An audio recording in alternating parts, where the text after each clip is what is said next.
How are you today? I'm fine. Let's start with your introduction.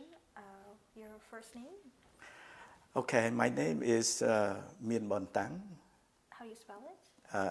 MEAN, This is my first name. Tang is my family name, spelled T like Tom, AING. I was born in south of Vietnam from the minority Khmer, a so-called Khmer Rouge. My father, he was a teacher in a primary school. He teach Khmer to those minority. When I was born, it's just a little bit after the a so-called after the Dien Bien Phu, which is the French people, the French soldier has been defeated by the North Vietnamese soldier. So just right after that, I was born. When you were born? Quite frankly, it's 1949, somewhere in the month of March, the 7th March, 49. At 8 years old, the new war broke out in Vietnam again.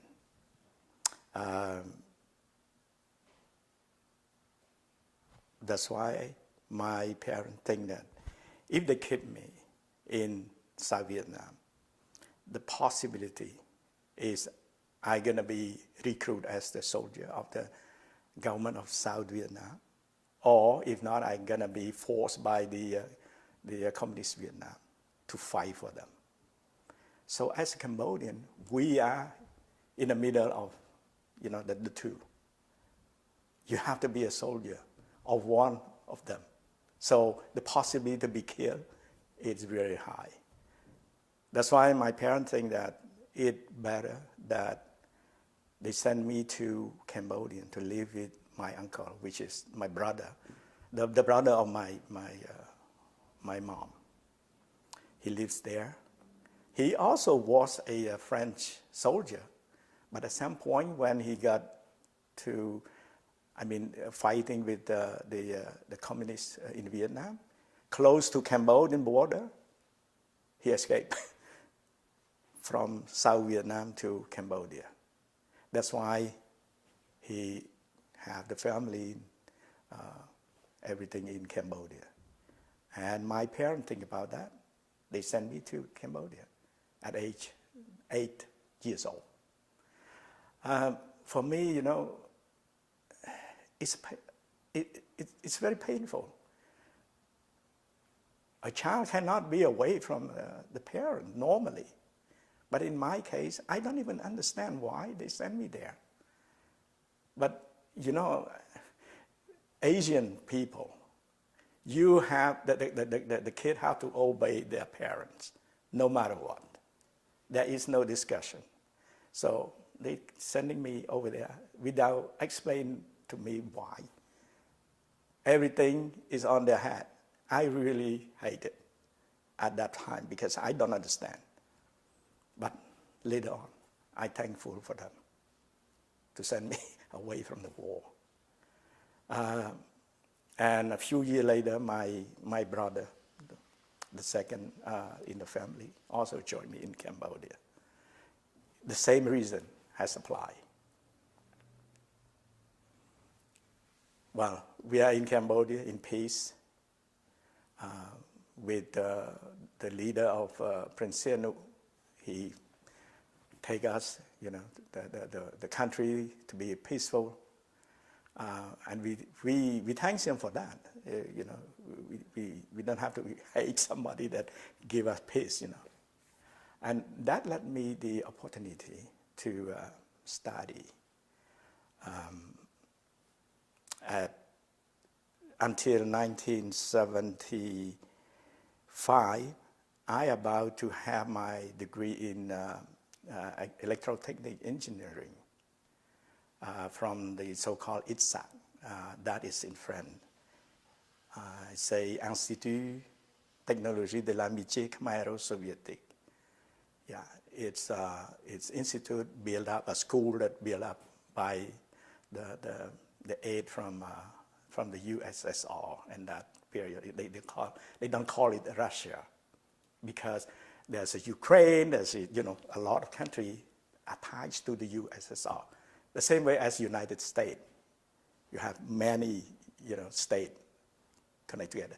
USSR, the same thing. So that school where I study in engineering, it's come from the aid of USSR. How many years you spent studying over there? In the school? Yes. Normally, they have a program of 4 years plus 1 year of assignment before you can get the degree, the diploma. And unluckily, 1975, the 17th of April, Khmer Rouge get into the city. So, all my dream, my everything is gone. It's just like that. Just like that. So everything that I built up since I was very young age until I'm almost to collect the benefit from it is gone. Can you tell us? Can you bring us the moment where it happened?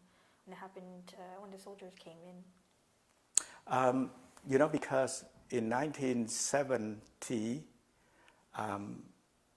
there's a movement of resistance. They call it resistance. They are supported by Prince Sihanouk.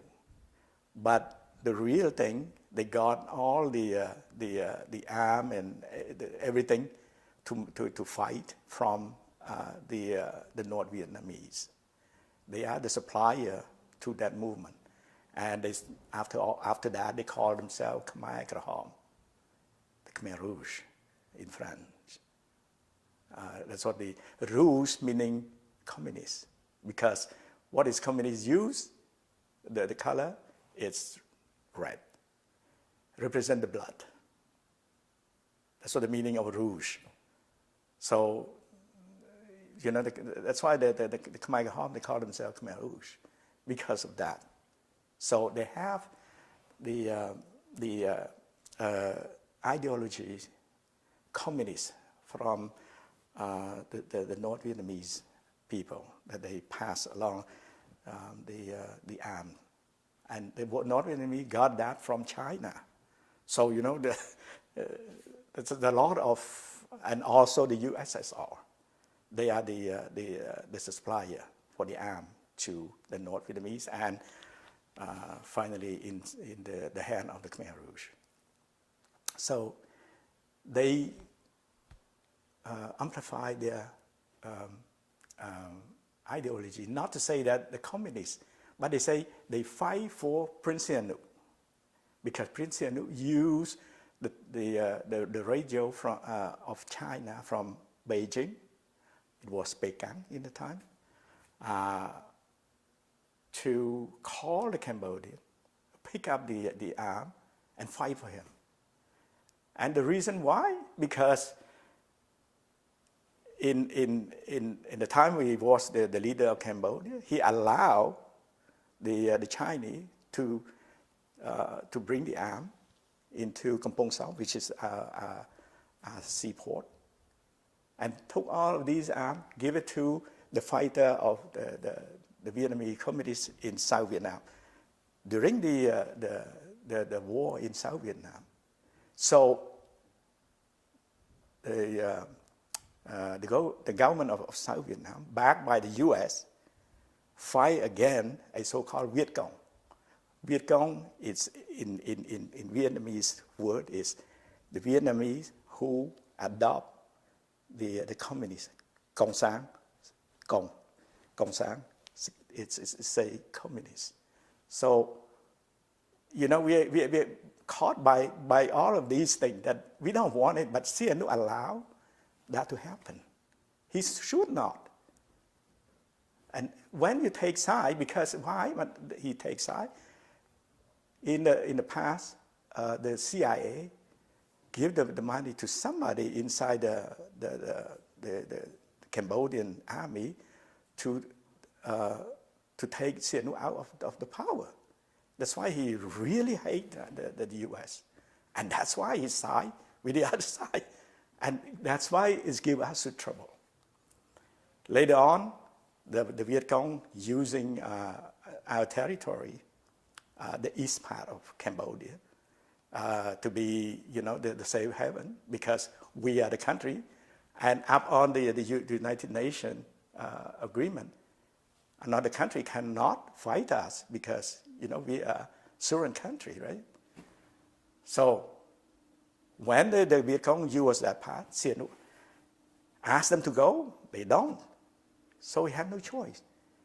He have to say, he asked the general, it's called Mr. Lon Nol in that time, the head of the Cambodian army, to fight the Viet Cong. To do so, he had to flee Cambodian by himself out to let the general take care of the country. And Lon Nol have no choice. He had to beg the U.S. to give them the arm to fight with the other side. You see, trouble is, it just, if you are not smart enough and see the whole picture, you get your people into the trouble, just like that. So when the fight broke out in Cambodia, it's terrible because we kill each other. The other side, backed by the Vietnamese and the Chinese and the USSR, fight with the side of General Lon Nol, that backed by the USSR, the USA. And why Americans do that? Because they want to withdraw their force from South Vietnam. To do so, they have to create another situation somewhere. So when that situation is up, so they have, the ease situation that they can withdraw their force from the South Vietnam. Because there's the protest, a lot of the demonstration in the U.S., in the capital of U.S. So the government have no choice. They have to do something. So that's why they create the war in Cambodia. And, we are in there. Start from 1970 until, like I said, April 17, 1975. At that point, the U.S. doesn't want to get involved in Cambodia anymore because their forces are out from Vietnam.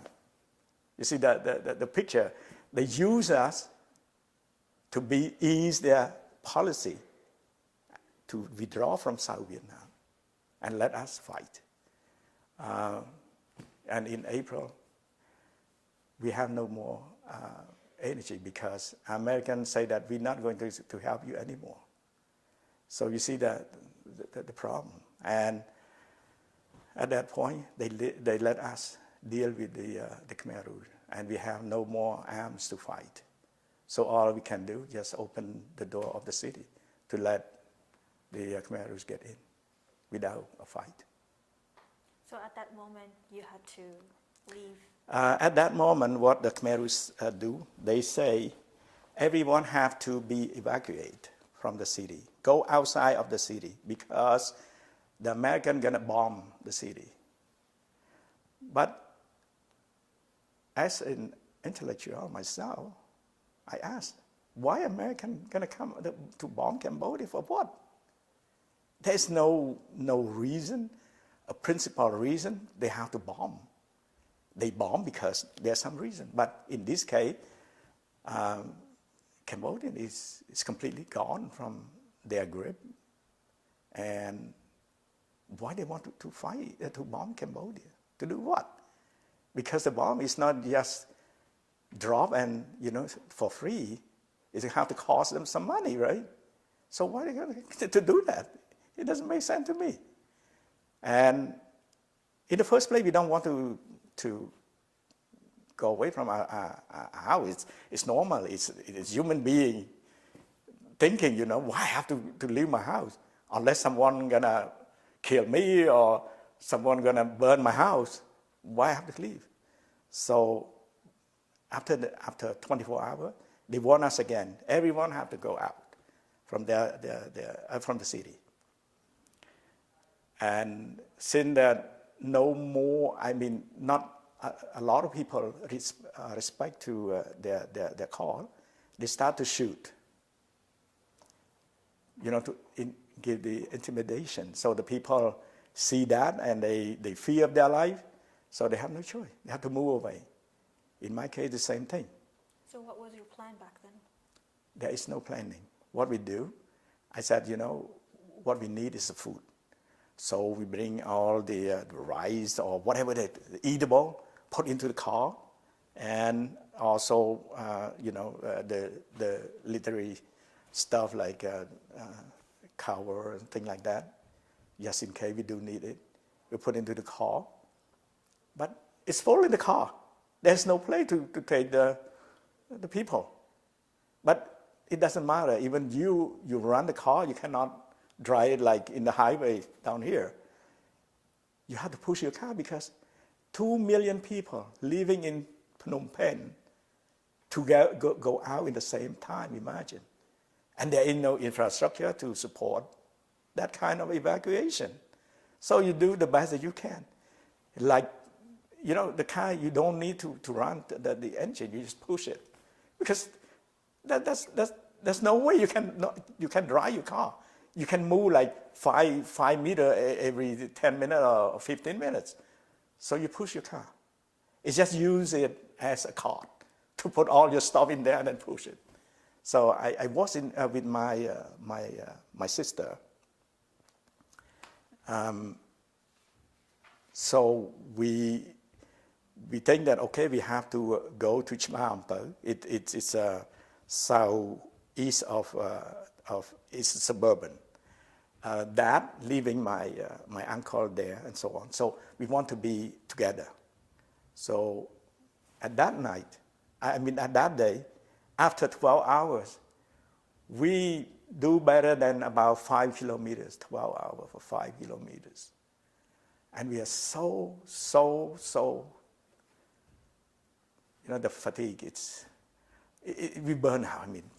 There's no way we can keep continue. So everyone just stopped by, and just like in myself, I just put my bag to the car and I slept. Just like that, because we are so tired the whole day. And during the month of April in Cambodia, it's a hot season. And for a whole day long. We're so tired. I just, stand like that. I fall asleep. So the next day, we crossed the bridge. It's so-called Spien Manivong. It's cross the bridge from the Phnom Penh side to Chmaampo, where my uncle living there. Finally, we have everyone in the family together. So we say, okay, we're going to move to a little bit further, like 5 kilometers from Chmaampo. It's so-called Vil Sabau.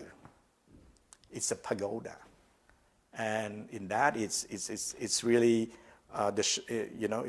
it's not far from the Mekong River, so we can have water. And in the meantime, okay, we can make food or something like that. In the beginning, we keep eating rice. But after 2 weeks, the rice we can see that the quantity of rice is just a little bit, we have only a little bit of rice still there. If you keep eating rice, we're going to have nothing to eat. So from that moment, we make the rice soup, babao. Okay? You cannot eat rice anymore. You have to eat something.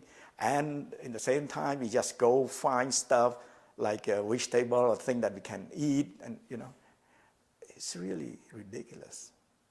We never had that before. And later on, we say, if we don't move to the village controlled by the Khmer Rouge, we're going to die of starving because we have nothing to eat anymore. So we moved from Vilsamo down to Prek Ai, and then to Prek Pra. It's going down south on the border, on the shore of the Lake Basa. Because in Cambodia you have like Mekong River, and then Basa River, Tonle Sap, So we move to the south. The idea of moving to the south, because we say, if it's just too bad we cannot find anything to eat, then we can go through Vietnam, which is Campuchia Crown, and we know better. This is the main idea. But at halfway to the border, we have been caught by the Angkar. You know what is Angkar? It's the authority, the Khmer Rouge authority in each village. And they asked us to move into the village by saying that, okay, we need you guys to help us, working the field, working on everywhere in the village to help us, so we can give you guys the thing to eat. At that moment, I think that in Cambodia they call the flooding season. The water start to rise, and we have no choice. So we abandon our car and we take, because the village that they force us to go is an island. It's called Coeurs. So it's about, I can say, 38, 39 kilometers from the capital of Phnom Penh in the south. So in that village, they distribute us some rice mixed with the yucca. You know yucca? Can you tell me about it? That's kind of like sweet potato, but that's not another word in yucca. It's the English call it, but tapioca. Yeah, mixed with that, or sometimes the grain of the corn. They don't have enough rice to distribute to everyone, so they just ask us to mix it and make and to cook it and eat it. So we're afraid of our safety. That's why we have to respect what they give us. It's okay. And if we have some, like jewelry or something like that, we can exchange to the people they call Bays, Mulatan. Those people, they give us some thing to eat, like rice or something else. We give them the jewelry for exchange. After 6 months in that village, I forgot something. In that village, because of my uncle, he still had the accent of the Khmer Rouge. I don't have it because I came to Cambodia when I was young. So my accent is not the same thing anymore. I don't have the accent of Cambodia Rouge. Because those guys, the Khmer Rouge, they really hate the Khmer Rouge. Because during the war between them and the government in Phnom Penh, Americans sent Khmer Rouge to help the government in Phnom Penh to fight with these people. That's why they hate the Khmer Rouge. So when they heard that my uncles speak Cambodian, Khmer Rouge, they took him away. Just like that. And, we don't know what to do. And they say, okay, we're going to take him to the place. He have to study about Cambodia again, because he's from Cambodia. The Khmer Rouge, he doesn't know are real Cambodian. Just like that. That's the only reason that they took him away. I think after 3 months or something like that. So, you know, my uncle, that I love him like my own father. He's my second father to me. He's just gone. I have nothing. I cannot do anything to stop it. It's powerless, and I hate myself. Someone that, you know, help you to grow up, and suddenly someone else take him away just like that, and you have nothing to do to help him. It's painful. It's very painful. After 6 months, they told us that, okay, Onka, I'm going to send you guys to Battambang because there's a lot of rice over there, so you don't have to eat just like right now. We say, well, whatever we can do, you know. We think about escape many times, but we have no possibility. There is no boat, there's nothing. So you cannot escape. We want to escape by the water to Vietnam, but you cannot. You have no choice. There's no tool and nothing that you can do. So we have to go with them. What they do, they start to check in a bag to see if we have jewelry or something like that. They confiscate it. For me, it's not, the word confiscate it's too high. I can say they steal it from us. And, you know, with precaution, we just hide it the way that they cannot find it. So what we do, just like, you know, your shirt or your pant, just put it inside there. And, you know, they cannot see it. So we're safe. We don't have much, but still. So they move us from that area, the Coeurs. They took us with, they moved us with the truck, the Chinese-made truck,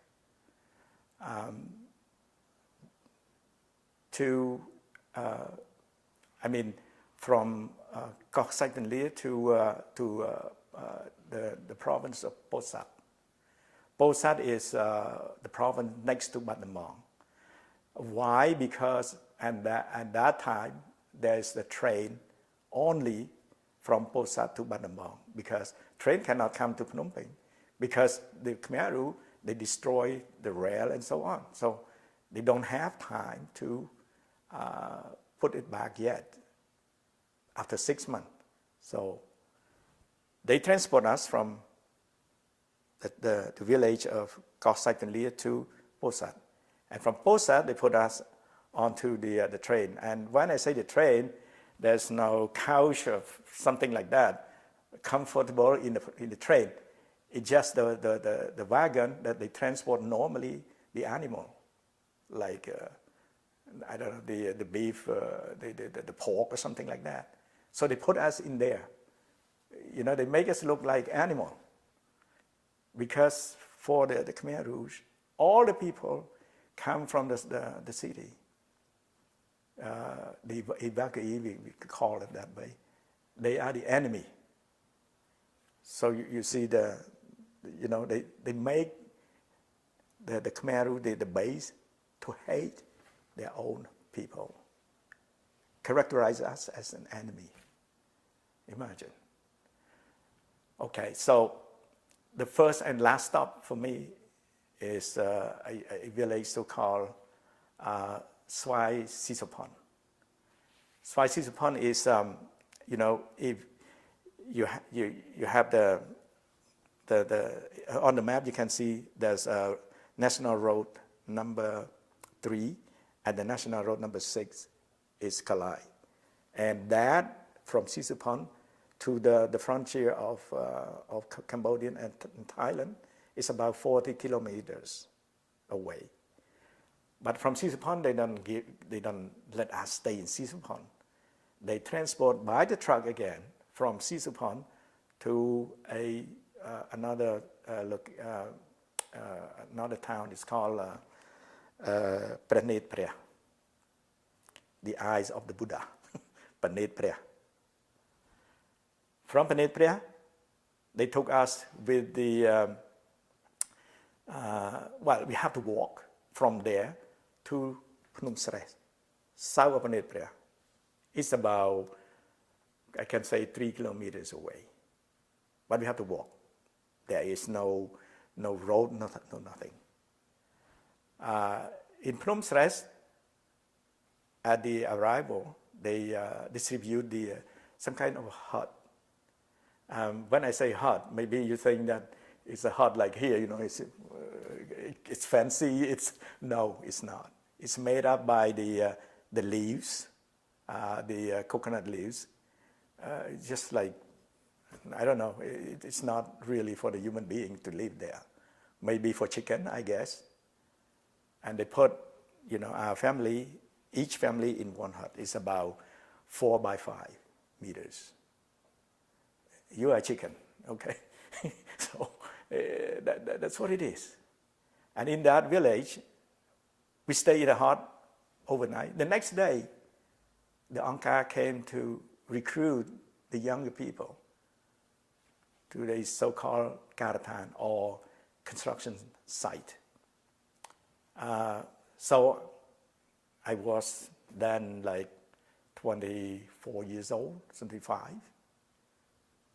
I think. Yeah, about 25 years old. And my cousin also, he was 19. So, you know, my brother, the second from me, he also came along with us. He was a student in the faculté de droit. It's you know, law faculty. He was in the third years. So I have to came with, you know, all the young people. My cousin, she was I think 15, 16 years old. So about 5, 6 people in the family.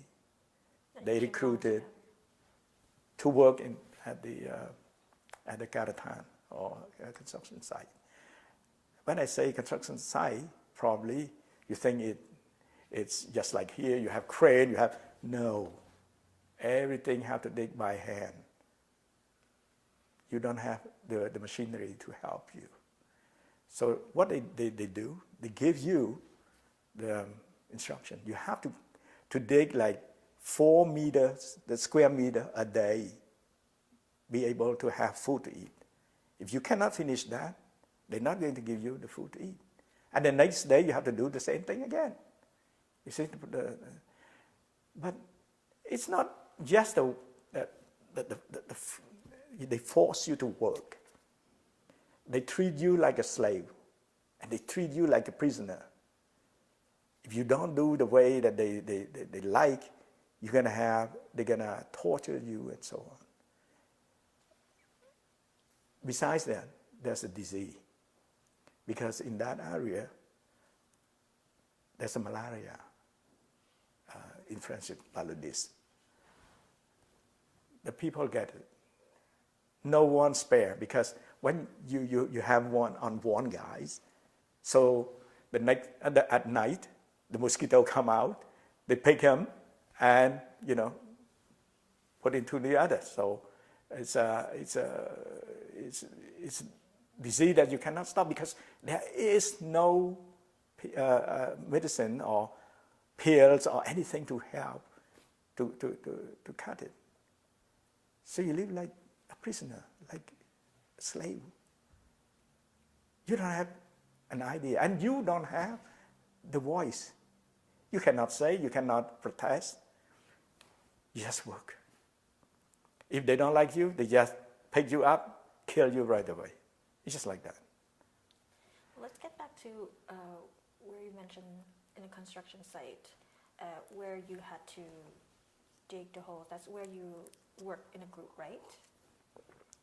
Because they make the what you call that, like in French it's called digue, to make the water go through, you know, and so you have to dig to make it just like I don't know how you call it in English. It's like le ruisseau. Ruisseau, yeah. But when I say ruisseau, it's small. But this one, no, it's about like 4 meters, the length. And it's run about, I don't know, 10 kilometers, sometimes 20 kilometers. In their hat, they want to bring the water from the source, I don't know, river or something like that, and put into there. So the water, they can use those water to make rice. So what about the depth? How many meters? I can say 2 meters normally. So 2 meters by 4 4 meters yeah. by hand. Yeah, exactly. And how many people has to work? Oh my God! In the site where I have been, it's about 3,000 people do that. Just for one site? One site. And also, like, after they recruit us, they took my brother away to another group, to another site. So I separated him from my brother. I don't know where he have been. I don't know. I have no idea. And my brother is the closest friend that I have. I love him. And he also is listen to what I say. You know, both of us is just like, you cannot separate it. But certainly he's gone. I don't know where he's going. It's, you know, you live and you don't have the spirit anymore. You're just like a machine. When the Khmer Rouge tell you to do something, you do what they tell you to do. You have no more brain. But we always cover our identity, our knowledge.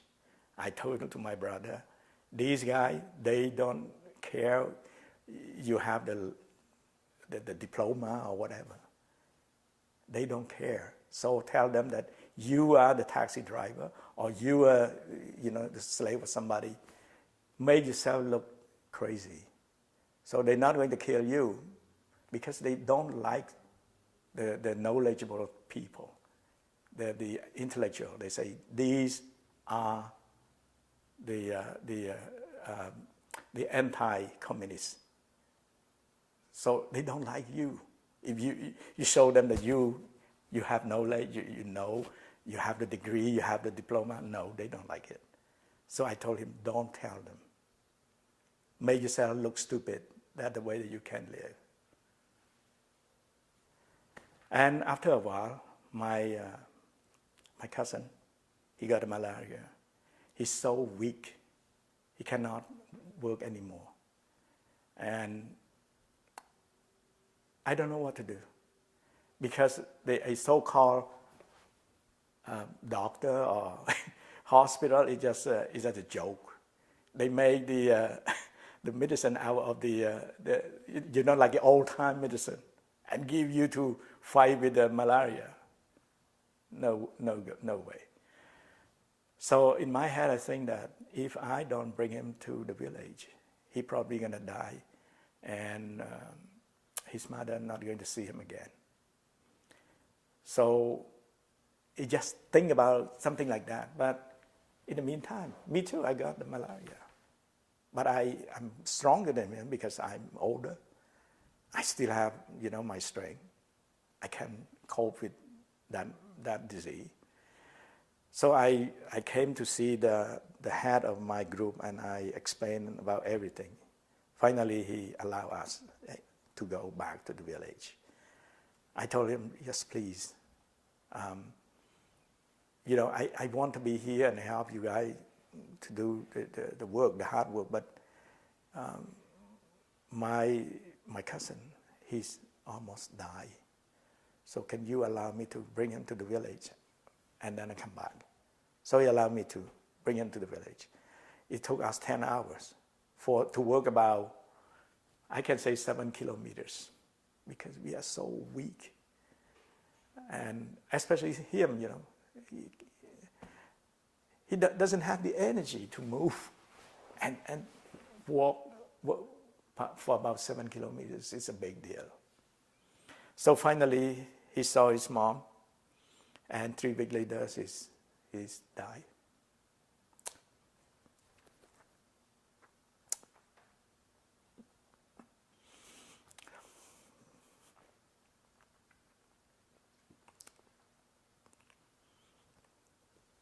Sorry. Take your time.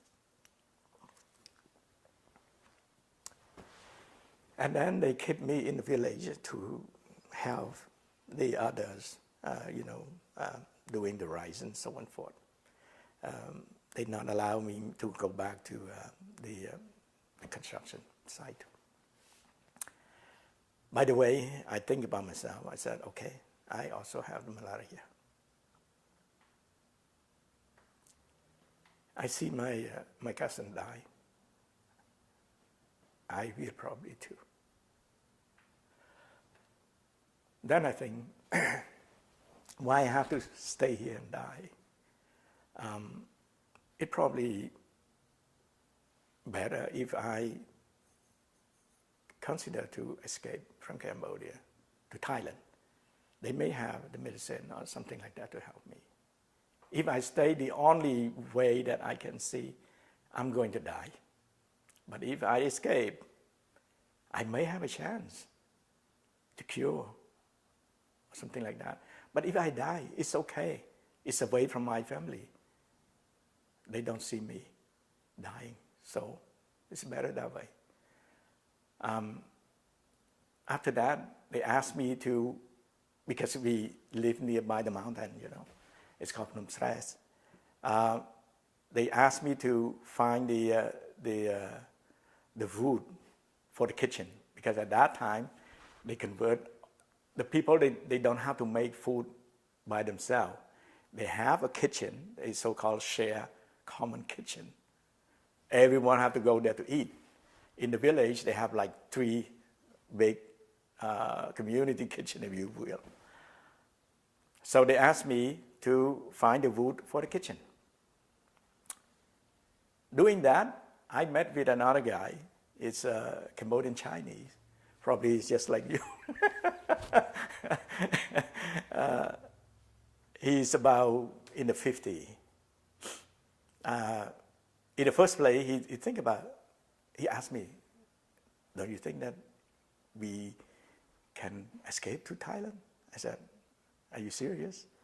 His name is Ma Kang Tang. Ma is a Chinese family name, It's a horses, Ma, right? So I said, are you serious about it? He said, yes. I have 2 boys, and I don't want them to die here. I want to bring them to somewhere. Because for Chinese, boy is much more important than girl. I don't know why, don't ask me. For me, boy or girl is important, the same thing. But in the Chinese culture, that they give more priority to the boy than the girl. That's it. So I said, yeah, if you think that the way, yeah, we can do that. And from the above, from the mountain, you look to the north, you can see the range of mountain. It's called Phnom Dong Rek. It's a mountain range. Separate Cambodia to Thailand. And when you're student, geography, they taught you in that school, and right away something came to my head.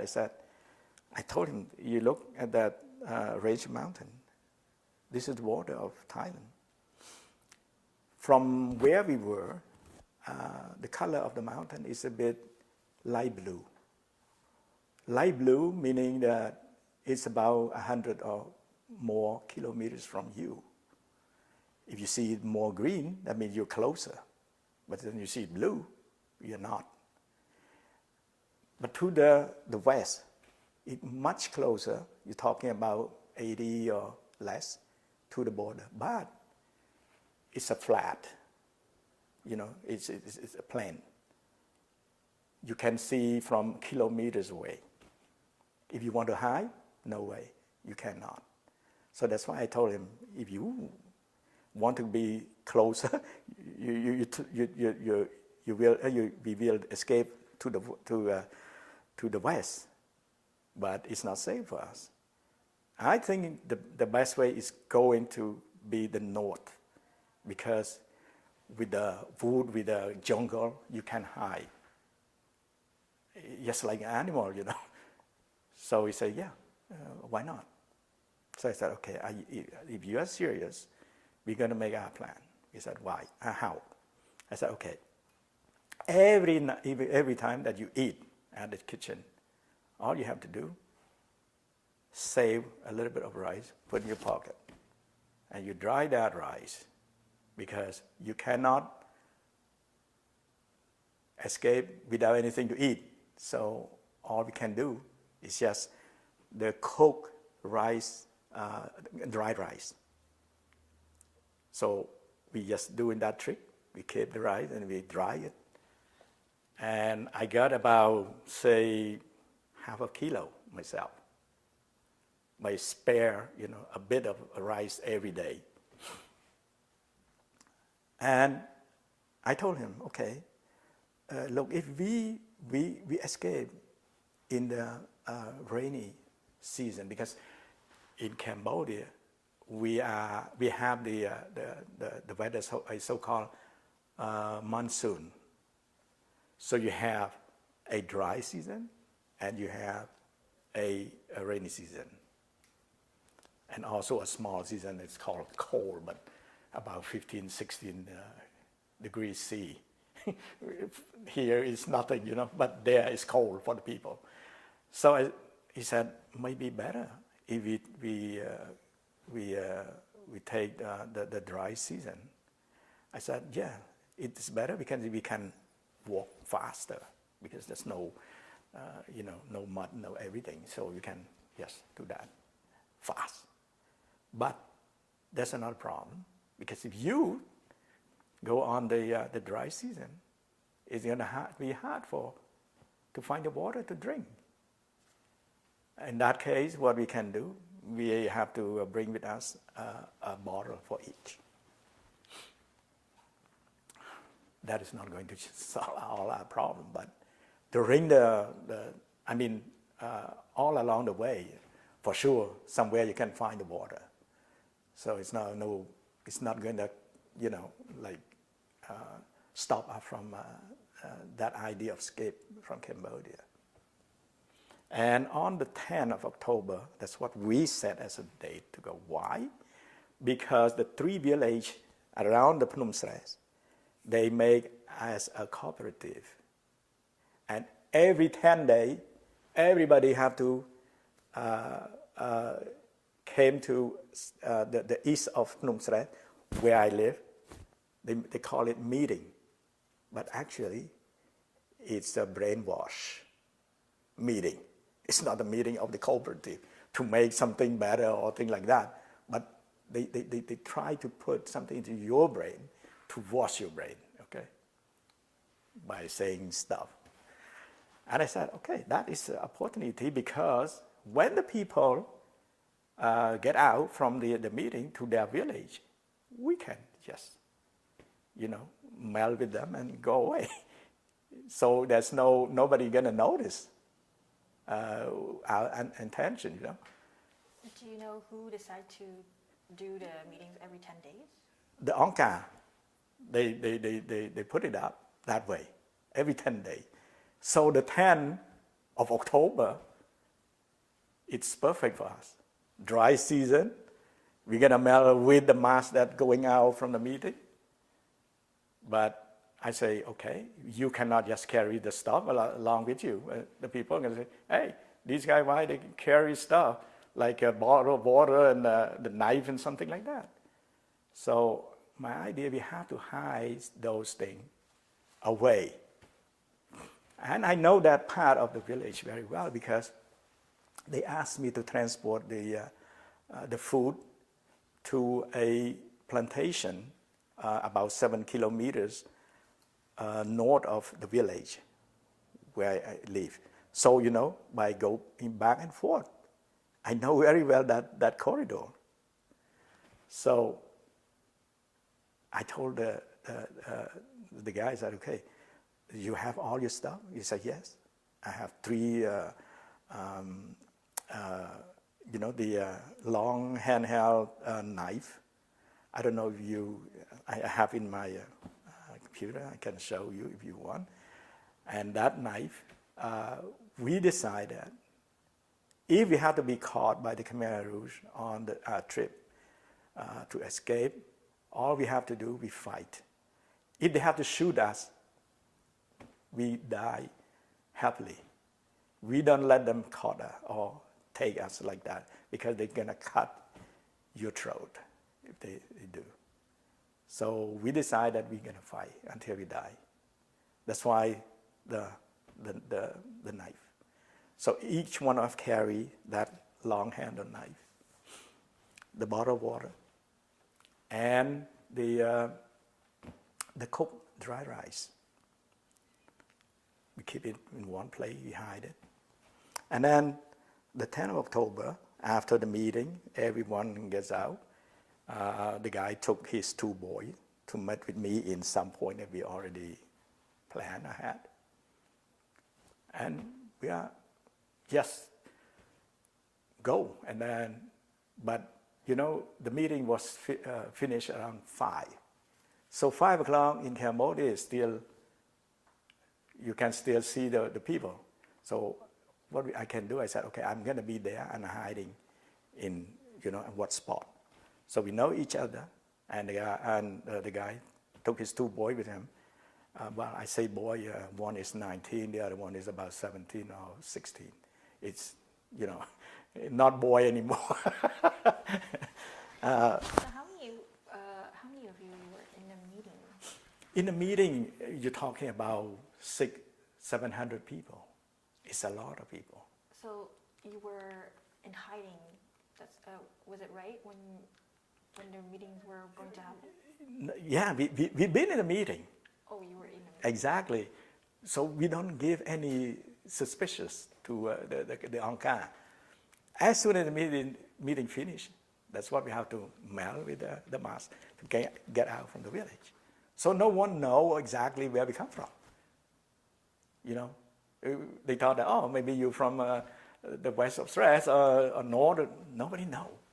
So that's why I planned, took that opportunity to get out. So around 6 o'clock, we been together, 4 people, me, Mr. Ma, father, and the 2 boys. At that point, I say, okay, look, I spoke to the boy. I said, I know that sometimes you're afraid of something. But on the way, if something happens, you don't have to scare. You have to fight. Or if you have to run away, you do. Run. You don't let them cut you. Because if you do, you're going to die not happily. You're not going to die just like a chicken or like a pork. They're going to cut your throat. So the boy said, yeah, we will fight. Okay. So about 6 o'clock, the nights come down. And I said, okay, it's about time to go. Then I know the way we have to get into, because we have to cross the National Road number 6 to the other side and go to the north. Approaching the Route National is about 7 o'clock at night. Everyone just want to cross, and I said, no, stop. And they say, why? I said, you don't know. Maybe the guard, or maybe somebody, the patrol or something like that on the street, on the road. You never know. Check it first. So we check it. Suddenly, I see the car light from the east, to the west. And I told the guys, look, this is a good opportunity for us. What you can do, when the car approaching, you don't look at the light. You close your eye. As soon as the car passes, then we have to run to the other side. Why? Because if there's a guard and they look at the car. Their sight may be blind for about a few seconds.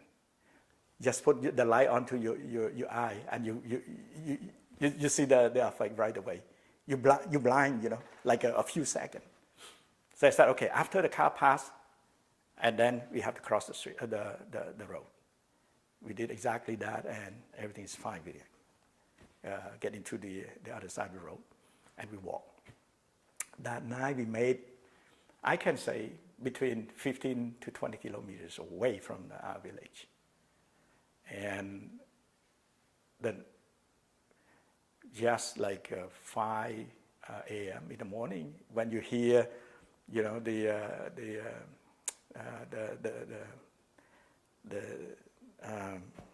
rooster singing, you say, "Oh, the day will come." In our plan, we say that, okay, during the day, we're not moving until we get into the jungle, then we can move during the daytime. But in the living area, we have to be cautious. We are not moving during the daytime. So we find a place to hide during the daytime. We just sleep because the whole night we just, you know, walk the whole night, so we're tired a little bit. So at daytime, we let people, we let one of the guy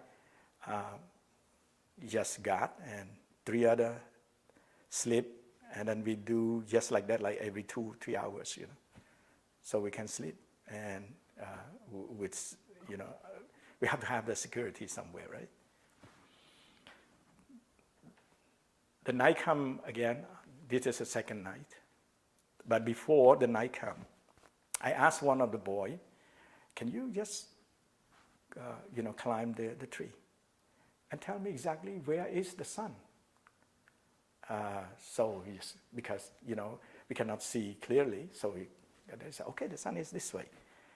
So on the ground, I just, you know, say, put the small branch onto the ground, and I say, "And where is the range of the mountain?" So he said, "Okay, this way." So it's giving me an idea about the direction, west, north, south, east. So we are not going to have a problem of just turning around. And we just don't go right away until the night is completely came, and then I look to the sky. We can see the star, a lot of stars. But we point to the one that is far north and ask everyone to remember that star. Because you have nothing to tell you what direction. Our direction is north, so best way, star. But for myself, from the midnight to the morning, I guarantee you, I know which star that I know exactly where the direction is by looking at the star. But trouble from like 6 o'clock to the midnight, you have no way. That those stars that I know is not there. But from the midnight to the morning, I know exactly where we go. We have to go. So everyone just say, "Okay, that star is north." So we just move.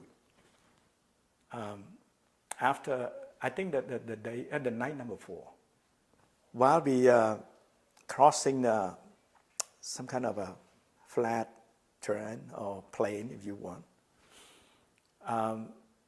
it's about 7, 8 o'clock at night. And suddenly I saw the light, you know, approach us. And I said, "Oh my God, that probably the Khmer Rouge guard or something." I told everyone, just slip to the soil. Don't move. Just stay still. So it's about, I say, 5 minutes later, there's 2 Khmer Rouge on the bicycle. They carry the gun. We can see them, but they cannot see us because they have the light on them. So, you know, they can see like okay, 2-3 meters around, but not somebody like 5-7 meters away. So we just like, we are lucky. And from that night on, we run out of something to eat. I mean, the dry rice is gone. Our stock is gone. There's no more. So we have to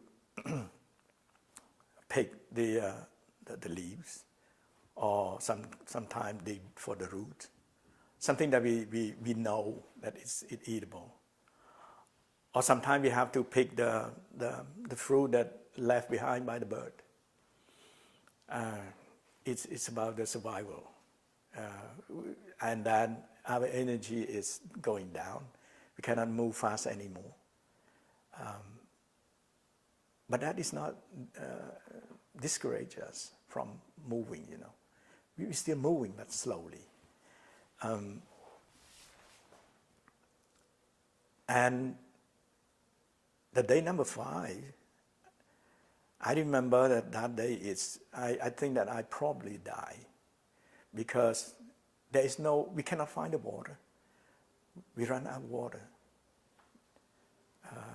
Dehydrate. So, you know, why? Because suddenly we face off with the forest of bamboo. There's a lot of bamboo that we don't think that we can cross. So, you know, we are desperate. We don't know what to do. We just walk by. About 2-3 meters from there, we see the creek run under the bamboo forest. I said, oh my God, you know, the Buddha didn't let us down. So I said, okay, we have to walk in the creek, because otherwise we cannot get away from that bamboo forest. It's just so thick, so big. So we're going down by the creek, but it's, you know, the water is just like not even half a foot of, you know, deep. About 50 meters later, I saw something plunge into the water. I said, oh, there's something probably we can eat. So we just cycled that area, and suddenly Bun Siang, the youngest one guys, he caught a big frog. It's just about this big. I never seen a frog that big. But we don't know what to do. So I said, look guys, here we can do anything. All we can do, just eat raw. You have no choice. Because many days we don't have anything besides the leaf and roots and fruit, something like that. So we cut the head of the frog, take the skin out, cut it by 4 parts, and give it to 1 part to each, and eat raw. It's not sushi, right? It's really,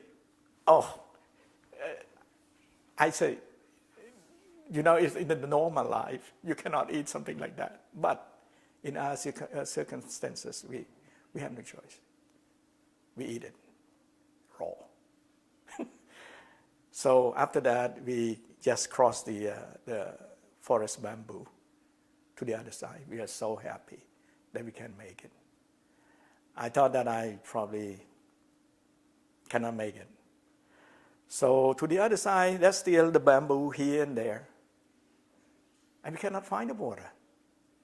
We just walk, we just advance, but there's no water, because where the bamboo, when you see the bamboo, because the bamboo suck all the water. That's the reason why there's no water. But we move. Now we are in the jungle. It's really take big tree everywhere. At some point, my leg is squashed with the vegetation. And I fell. My head knocked very hard to the tree, and I passed out. I don't know how many hours. I have no idea. I just unconscious. And when I woke up, I feel something in my mouth. I said, what the heck is it? Then I open my eyes, and I see Bun Siang just put the second egg into my mouth, the bird egg. That probably the reason why I just, woke up. I swallow all of I don't know what the hell. I don't ask question anymore. I don't even have the energy to ask question. I'm so tired, so weak. At that night, my father, he said, "Okay, we have to stay here.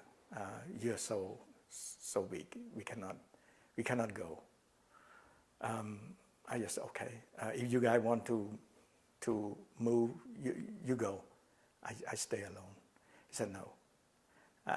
I'm not going to abandon you unless you die. I have no choice. But when you can walk, I'm gonna take you with us." I'm very grateful for three of them. So that night we slept, and the next day, but during the night, they have the cold weather and so on. It helps. And the next day, around 4 o'clock in the morning, 4 a.m., I saw a lot of firefly. You know the firefly? So I said, because when we have the military course.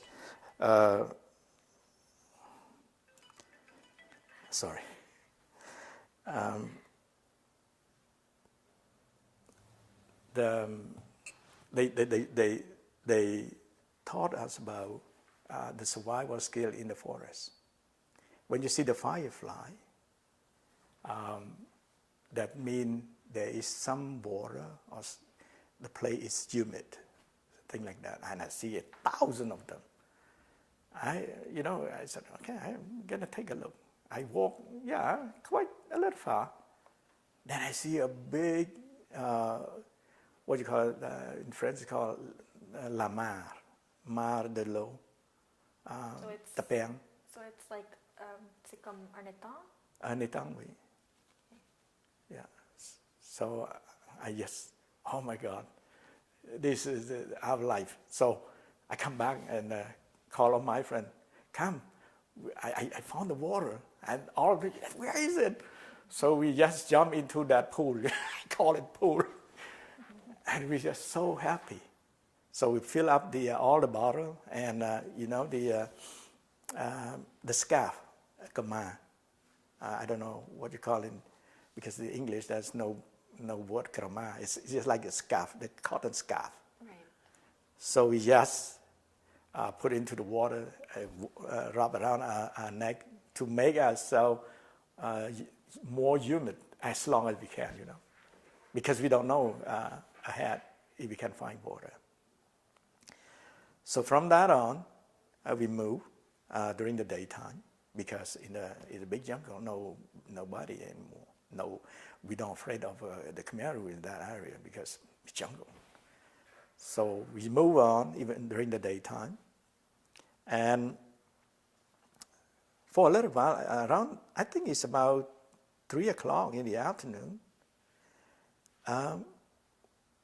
we are not far from the Bonn TAING mountain. We're so close, I can say maybe 100 meters from from Bonn TAING range. I say, wow, we're getting close.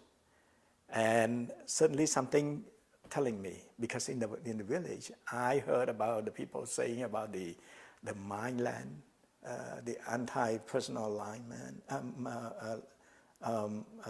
landmine, and the le fossé, what do you call it in English? I'm sorry, were you looking? They make they dig something like a trap, but inside at the bottom of that pit. You have Bamboo pit. yeah. So we say, wow. we have to be careful at that point in time, because those rumors is not for nothing. It have to be something. Maybe they want to scare us, maybe it's real. So what we can do, we walk in line. We not walk like, one at a side. We walk in line, and we put Bun Sieng, the youngest one, in front of us, and he's used the branch to detect. It does not the Myland, but the fossé. And he just walked. Sometimes he find it and he said, okay, you have to go this way. And at the same time, we look at if there's something suspected about the mine and so on. But we are safe. We just walk. About half an hour, we cross, and we are at the foot of on the mountain, and we saw the piste, in English, what do you call that? Like a track. Yes, a track. Yeah, and there is no grass on it. So for me, I think that people is moving back and forth on that track. That's why there is no green on it. So I said to be careful. We sat back a little bit and we look around, see if there's something suspicious. And I asked Bun Sieng, I said, look, in another 10 minutes, what you can do, run as fast as you can and to hide on that rock. It's a bit high because it's in the mountain, right? And from that rock, you see down below. If something suspects it, you just put your hand up, and we're not going to move. And if it's something that you think safe, all you need to do is do this, and we're going to move and to join you. So after a few minutes, he just did the sign, and we just moved, run around, and then to hide at the back of the rock. And from that, we have to decide, because remember, this is a range of mountain. You have a lot of summit, right? So which one do you want to climb? Three of them say that, okay, we go to the one it's lower, because we are so tired, we cannot climb the one it's higher. But I say the different. I want to climb the higher one. They say, why? I said, as a human being, we have a dark side, laziness. Everyone have the same thing, laziness. And the Khmer Rouge is the same. So we think something different from what they think. So they're not going to put the God onto the highest one. They're going to put it in the lower one, because they know that the people think the same thing. So it makes sense. So they say, okay, we're going to climb to the highest one. It's around 5 o'clock. I can still see it's bright, So it took us about an hour and more than an hour to get to the summit. Because I think that not because of our energy that put us, climb too fast, but the hope that we're going to get to Thailand, that it's really give us the energy. So about an hour or something, we get on nearly the summit of the mountain.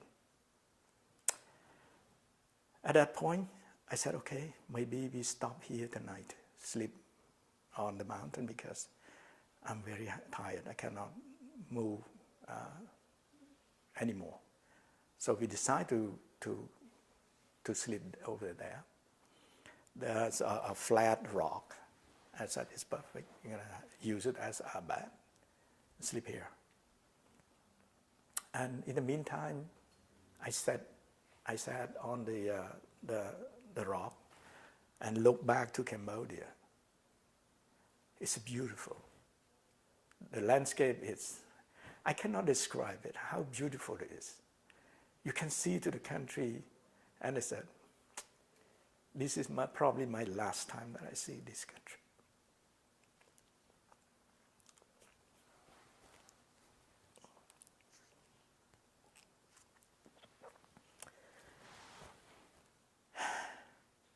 And I say that I don't know, because the road in front of us, we don't know. And as soon as the Khmer Rouge is here, we cannot go back to Cambodia. So I said to everyone, to all my friends, take a look. This is probably the last time that you see Cambodia. We don't know if we can come back. So that night we slept on the rock, and then that night, my God, there's a lot of rainfall, and then all we can do is just cut the big leaves to put on our head, just to protect from the rain. And it's cold because you high about 600-700 meters from the land, so it's really not easy at all. The next morning, we moved up to the summit of the mountain, and from there we walked onto the Thai territory. But it's not that steep like the Cambodian side. It just goes down slowly. And I say, wow, this mountain, the summit of the mountain is very large. Why, for a lot of time that we spend, we walk, and I say, my God, it's not a mountain here. From Cambodian side, you look like mountain, but in the Thai side, it's not the same. A whole day. Oh, suddenly we saw some kind of track. It's all over the forest, and we use that track to move forward. Hope that we're gonna find a Thai village down below, but a whole day long. And I have a guts that said, if we move on the track, we don't know. Probably there's still some mine or something like that. So suddenly I see the kind of creep along the way. I said, why don't we walk in the water? It's safer, because if someone have to plant the mine, they be sure to put it on the where they have the passage. The people can walk on it and then trap the mine. They don't think about the water. Nobody gonna plant the mine in the water. It's crazy. So we walk in the water. Not fast, not easy, but safe. We did that whole day. Cannot find the village yet. That night we just slept under the big tree, and we put our bag onto the trunk of the tree, because we can protect our back. From the front, we can see the people come, but from the back, we cannot. So that's why we use the tree as the sort of a wall, to protect us. And the next day we moved again. Suddenly I saw something in the middle of the way, covered with the plastic. And I said, oh, don't touch it yet, please. I just take a bit of look, and I saw the fishing line, a pan, the rice cooking pan, and a newspaper written in Thai. So I just turned my head and said to my friend, guy, we are in Thailand. Everyone just like happy. They want to shout. I said, stop. We're not sure yet. So don't make noise. And suddenly we saw a guy walk to us. He's about 60 years old, I can say. And I thought he's going to speak Thai to us. But he spoke to us in Cambodia. I said, what the hell? Then suddenly something told me, oh, this is the minority Cambodian in Thai. They call it Khmer Rouge or Khmer Suran, you know. Yeah. So he asked me, where do you guys come from? I said, we escaped from the Khmer Rouge. And he looked at us, he believed us. Because we are so miserable. I don't know how to describe that, but you know, with all the shirt, it's scratch and tear, and our feet, we don't have shoe like that. We walk with a bare shoe, you know. And I mean the bare feet, and it's swallowed, big like the foot of the elephant. It's miserable. And he didn't say much. He said he just bring the he took his rice pan cooking out, open up, full of rice. You can fit like for about 6-7 people that pan. And he said, sorry, I didn't have time to catch the fish and make the dishes yet. So you have to eat rice with the salt. And I said, you know, we don't have anything to eat for 3 days now. So the guy said, okay, eat it. For 4 of us, took us about 5 minutes to finish the whole thing. We're really hungry. And when I say hungry, you don't know the definition of word. What hungry mean? Because here we don't have to be hungry. But there, just the rice and the salt. Here right now, I cannot find a restaurant that can make a food and taste good as that at that time.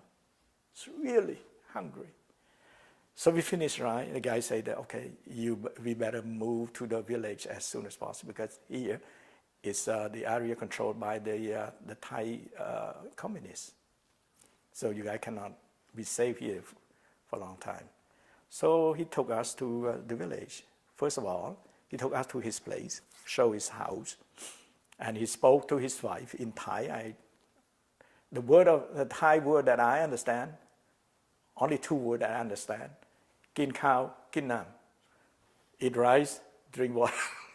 That's all I know about Thai language. Then his wife, she's a very nice lady. She come out with the rice and dishes, and oh my God, just about an hour separate from the you know what we ate to where the lady gave it to us. We finished that in about 7-10 minutes max. We are so hungry. We eat like crazy. I don't know how to tell you, but it's really, we are hungry. And after that, the guy told us, we explained about our adventure in the escape and so on. Both of them are crying because they say, it's really impossible. I cannot do it like you guys. I said, okay, when the word die is bring up to you, you have no choice. You have to jump. Otherwise, you're going to die. So this is what we are doing. We don't want to escape from our country, but we have no choice. So after that, we gave all the 4 knives to him, thanking him to give us food and so on. He appreciated because, you know, he's not that rich. I mean, in the remote area, he's also poor. But giving the knife, it's good for him. So he brought us to the police station, the border patrol station. The police asked where we come from, why, what is the reason, and so on. Afterward, he made us fill out the paper to be a to declare ourselves refugee from Khmer Rouge. Unluckily, the Thai government closed their frontier, the border, by the end of 1976. So we become suddenly a illegal immigrant, not immigrant but refugee. So what they do, that night they let us stay in a station. They make food for us. They give the shower and so on. And we make so grateful. Make us so grateful for their, and I thank them. I said, you treat us better than our own people. So at that night we sleep like I sleep like someone died. We're so tired, weak, and then whole night I just woke up once to go to the toilet. Besides that, I just slept. The next day, they took us to the district police station in order to send us to face the court of immigration in a town called Buriram, in the province also called Buriram. But we have to stay in that station, in the district for two nights in order to fill up all the paperwork and so on. In the daytime, they allow us to go outside, but at night we have to go in to the cell. They put us in the cell like a prisoner. They say that they have no choice. Otherwise, they have to rent a room in the hotel. They have no money. So I said, don't worry about that.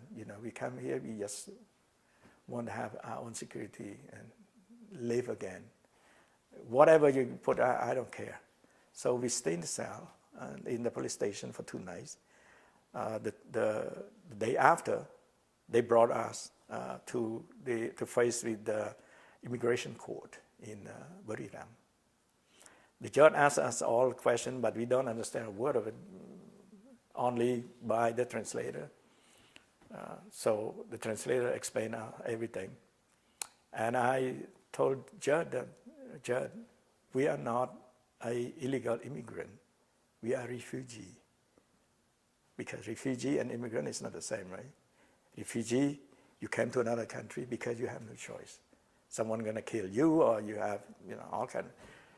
We are not immigrant. But just say no. Upon the law of the country, we have to ask you to pay 500 baht, or we have to put you in the prison for 45 days. I said, look, we just run away. We don't have money. We have nothing. I don't even have my own clothes. I got this clothes from the police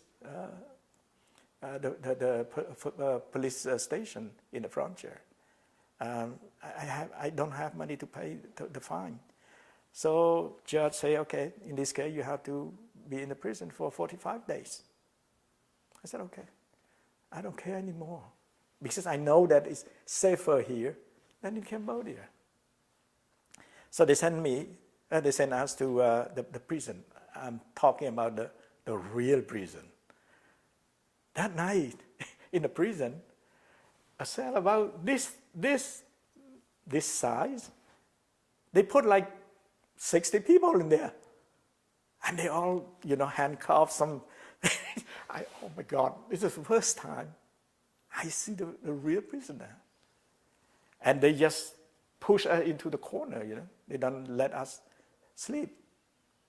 But suddenly, there's a guy with the tattoo all over the place. He spoke to us in Cambodian. Another minority Cambodian Thai. And he just stood up and he said, you guys, in Thai, he said, you guys, let them sleep. If you don't want the trouble, just let them sleep. So the other Thai prisoner, they seem to fear that guy.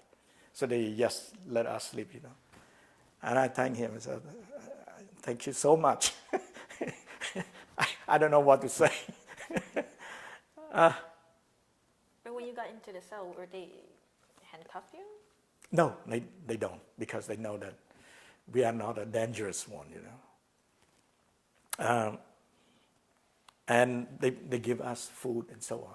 But trust me, it's not a 4 or 5 star food at all. It's just for prisoner.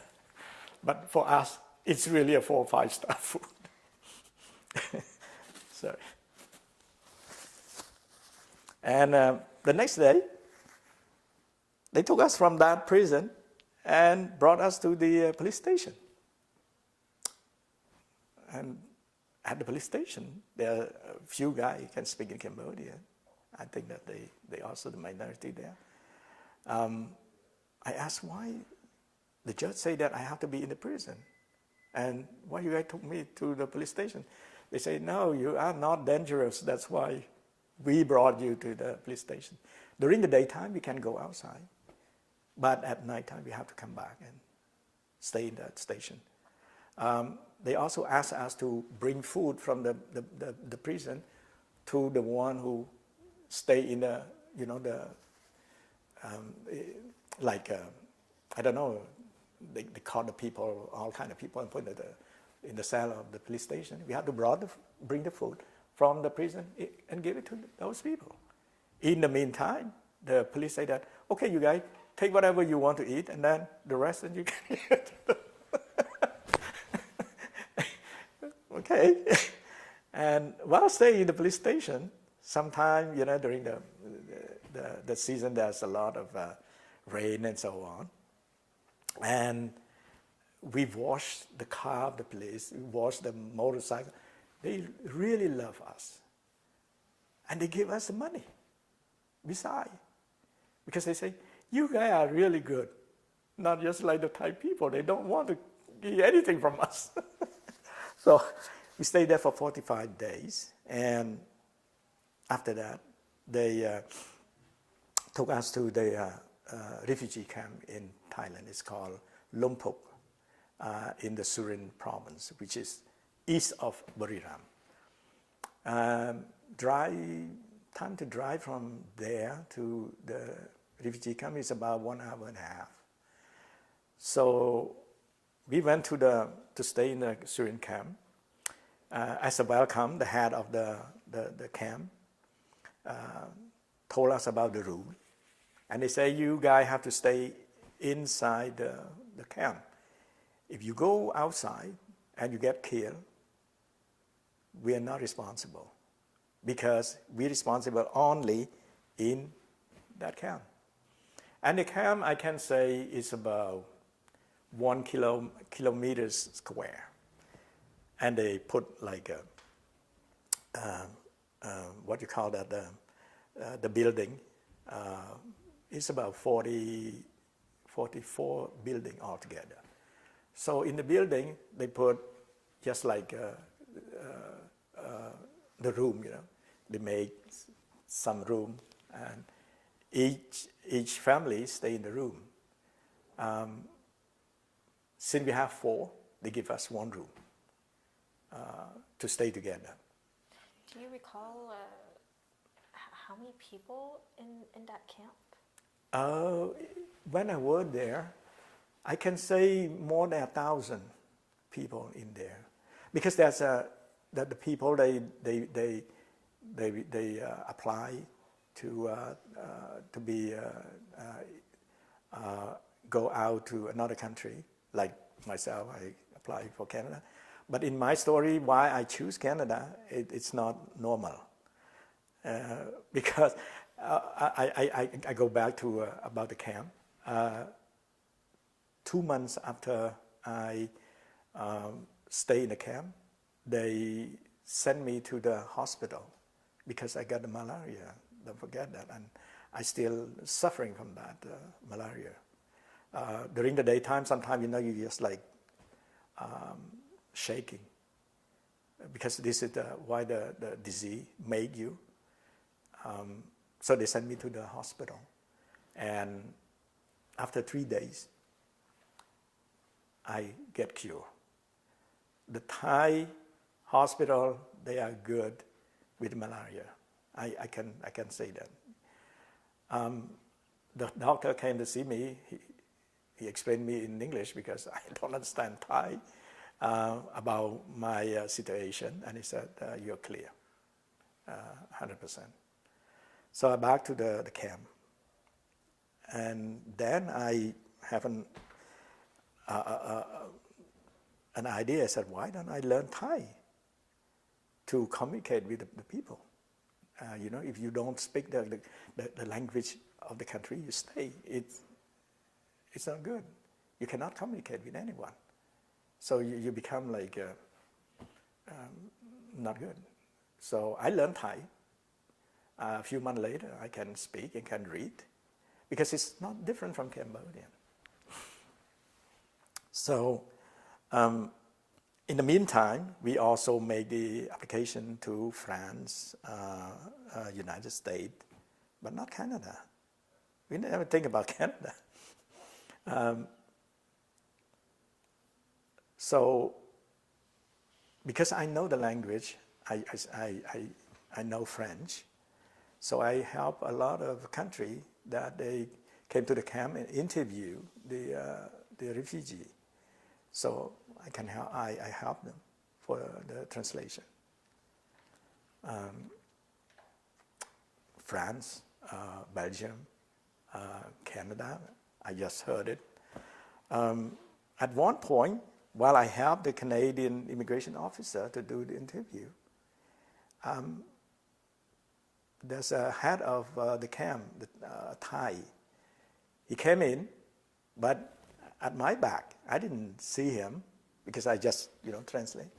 Normally, if they came in just like that, or he came in, you have to stand up and say, like Savadi. That they used to do it. But at that day, I didn't see him. Quite frankly, I didn't see him at all. So he was mad because I didn't stand up and say Savadi to him. And he asked the other guard of the camp, called me into his office. And he's really mad at me. He said, "No, because you spoke to the Canadian guys, and that's why you didn't see me," and so on. I said, "Quite frankly, I am sorry. I didn't see you. Because, when you concentrate on something, everything else, you're like blind, you didn't see." And I apology and say anything. So at last, he's a bit calmed down, and he let me go back to work with the Canadian immigration. And the Canadian immigration asked me, "What's the problem?" So I explained him about the problem. And he asked me, "Why you want to stay here? You don't want to go out to another country?" I said, "Quite frankly, I already applied to France and the United States." And the officer asked me, "Do you want to go to Canada?" I said, "Where is it?" I know Canada, but I just asked, "Where is it?" He said, "North of America." I said, "Yeah, maybe it's a good idea too." So he said, "Okay, you want to go?" He just gave me the application. I said, "I have the other fellow that came together. Can they apply?" So he said, "Yeah." I went back to the building where I stay, and I asked the three, "You want to go to Canada with me?" They said, "No, we want to go to the United States or France." I said, because now I have the problem. I cannot stay. I have to go. So they say, "Okay, you want to go to Canada, it's your choice. Here we don't have any problem anymore." So I said, "Okay." So in your mind at the time, you just wanted to leave the country as soon as possible? As possible, because, stay in the country that, yes, a small problem like that is make it just to you a big deal. It's, you cannot stay any longer, and for the safety for your own. So I went back to meet with the officer. I said, "Okay, they don't want to go to Canada, so I go alone. I cannot stay anymore." He gave me the paper. I fill it out, put a stamp on it. He said, "Okay, you accept to Canada." I said, "Just like that." He said that you're qualified. You speak France. So I said, Canada, where I'm gonna be? He say, okay, I'm gonna send you to Quebec because they speak French. It's perfect match for you. I said, I don't care. Where you want me to go, I go. So after 3 months, they took me to the hospital for X-ray, chest X-ray, and all the medical checkup to be sure that I don't have the problem with the health.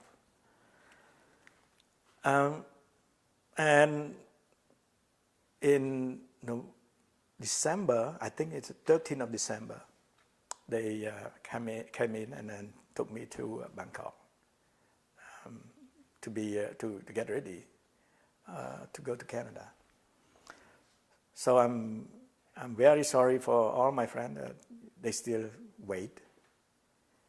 But the good news, yesterday after, they also took away from the camp to be ready to go to France.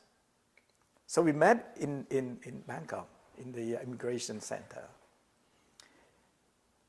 But after that, there's a problem because we don't know how to connect to each other again. Because we live in the same time, we don't know what address, where we're gonna find each other. I say, okay, maybe we can contact the Red Cross or something like that when we get into our destination. So on January, the 12th January 1979, I arrived to Mirabel Airport from Bangkok, but stopped over in Brussels for about 8 hours, something like that. What was your first impression when you arrived there? Oh my God, this is the first time I traveled by plane. This is the first time. But, knowing the language is it's one of the strong, that you can rely on. Because Belgium, they also speak French. So, it's perfect. Ask questions or something like that. We have all the information. And in the same plane with me, there's some other, like 7 other people came along. They all don't speak any word French or English. I am the one who can translate all of their needs. It's crazy. And one of them is, right now, he's the owner of the grocery, Chinese grocery, Kim Fat, Mr. Singipji. He also traveled with me. And I arrived to Montreal. He also stayed in the same apartment with me. We share with him. Because the apartment costs us $80 a week. And the government gives $80 to you. If you stay alone, you don't have to eat. You have to pay your apartment, that's all. So we share. So each one of us pay $40. So we still have $40 to pay for the food. But the $80 I'm talking about, they cover everything, from electricity to water, everything.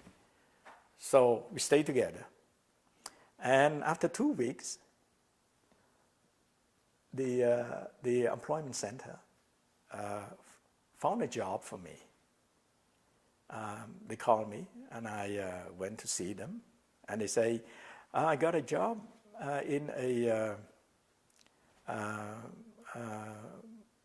factory that make the material, like the tissue and so on. And I said, where is it? And the guy told me, it's in Lachine. I said, no, I'm not going. He just laughed at me. He said, why are you not going? Lachine. I don't want to go to Lachine. It's China to me.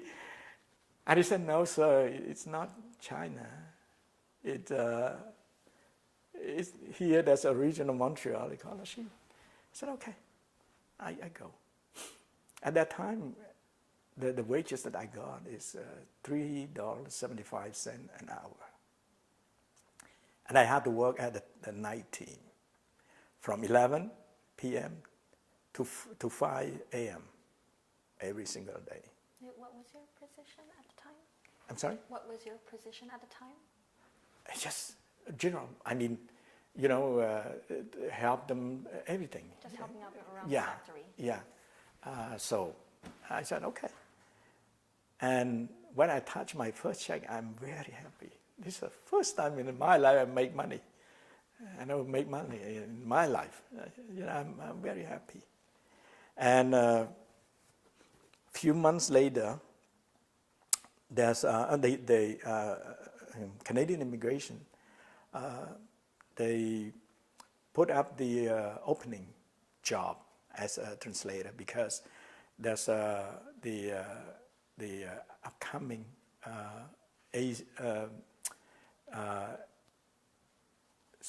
Southeast Asian refugee, Vietnamese, Cambodian, Laos.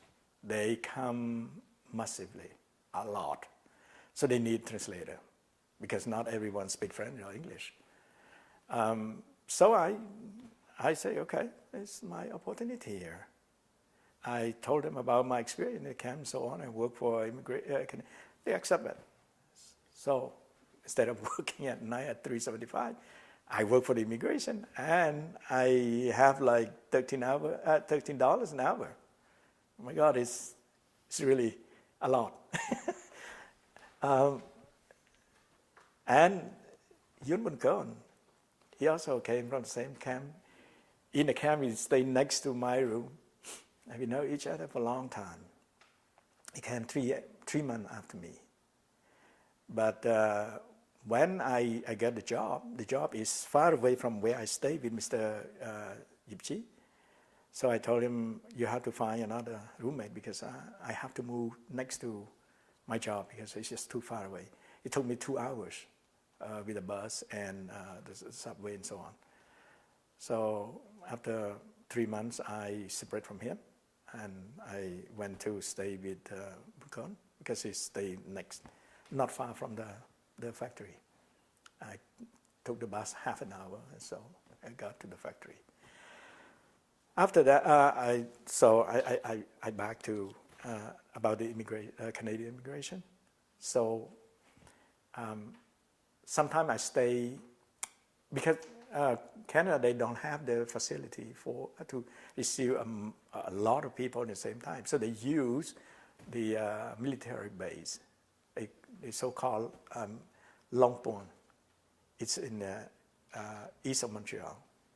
So I have to work in that base along with the refugees. Sometimes I stay there for a week, 24 hours a day, because we don't know. Maybe someone will get a problem during the night. They have to take them to the hospital. No one can translate or help, So sometimes I have to put myself in that situation 24 hours. Sometimes I don't have anything to do, like weekend.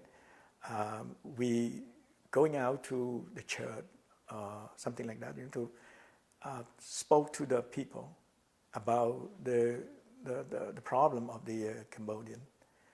Ask them to make a sponsor group to help the other that's still behind. Because I said, you not get to the place where you can live better and then forget about the one stay behind. So that's why I volunteer with the Cambodian Association, a so-called Communauté Khmer du Canada, to give the what you call sensibilité to make the sponsor group in order to sponsor more Cambodian. At the same time, I do the work with Immigration Canada.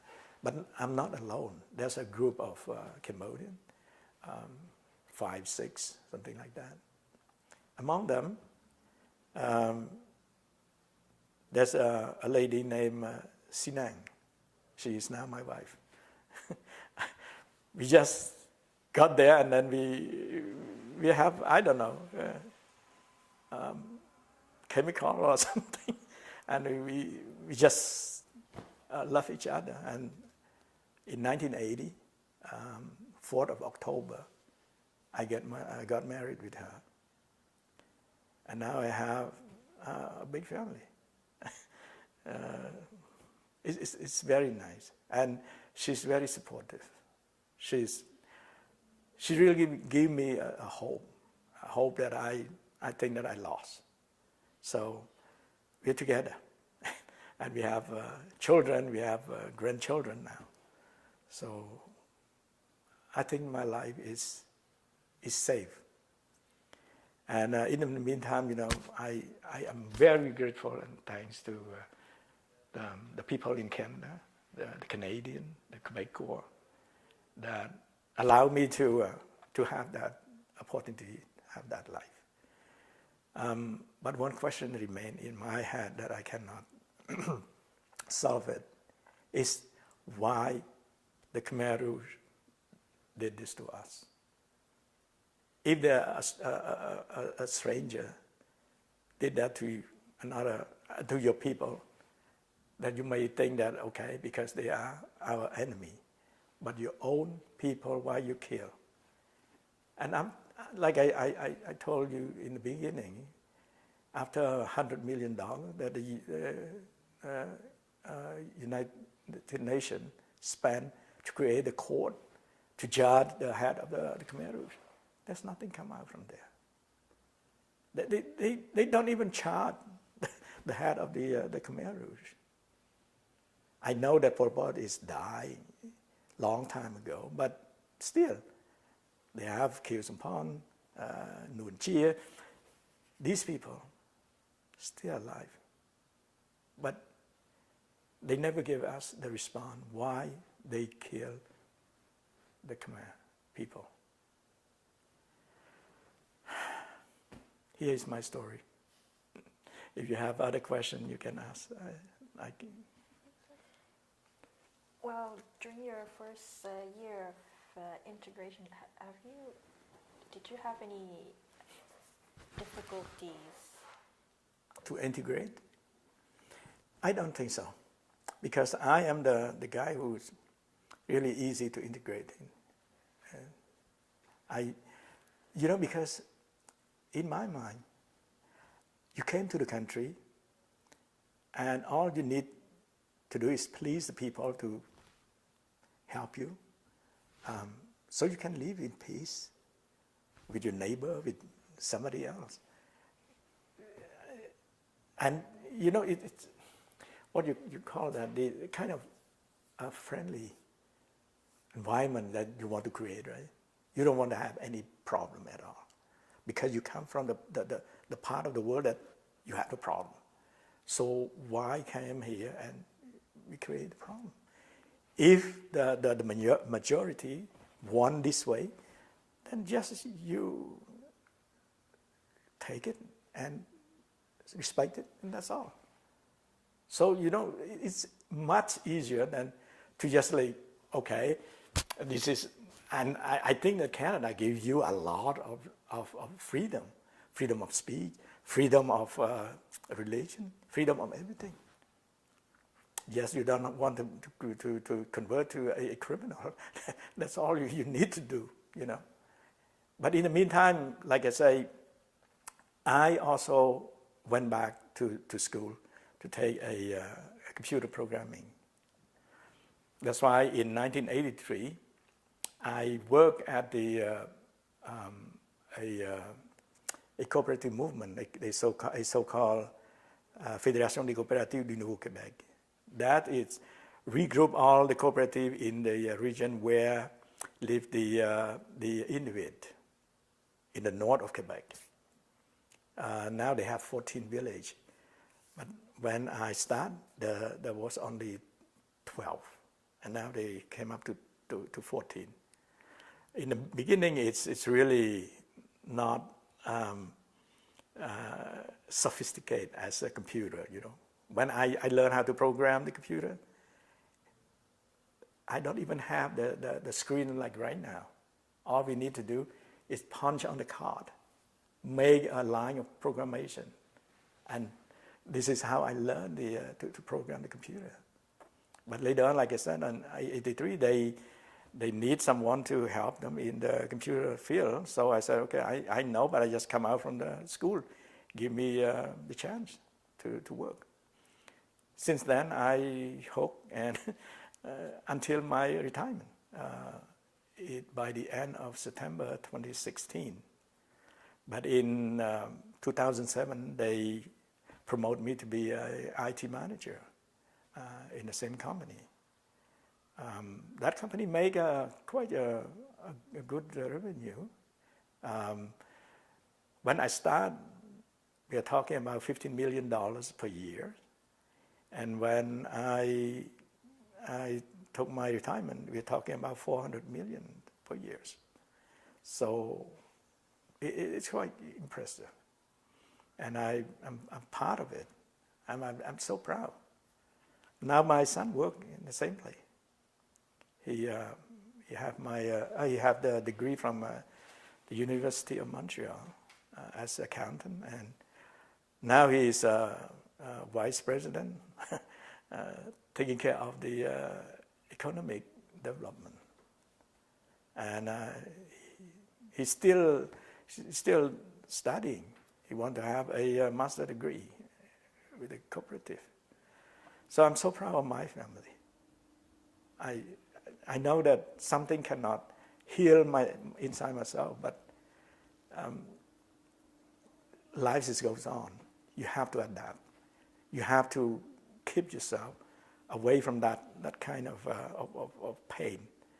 From time to time, it back, or bad dream, something like that. It still haunted me. But I say, for my family, I have to do everything I can to keep them safe, to keep them prosper. That's it. I'm just curious, which school did you take your computer program? Which school did you take? The school. In that time, it's the private school. It's called Institut Informatique du Canada. It's a private school. You have to pay the money to do it. Because I have a brother-in-law, he worked in the state, and he's also working in the computer skill, in the computer field, I mean. And he told me, brother, if you want to progress, you better take the computer programming. This is the future. So I took his advice, and I did. So that was the first time that you went to study since you came here? Yeah. Because my wife, that's after we got married.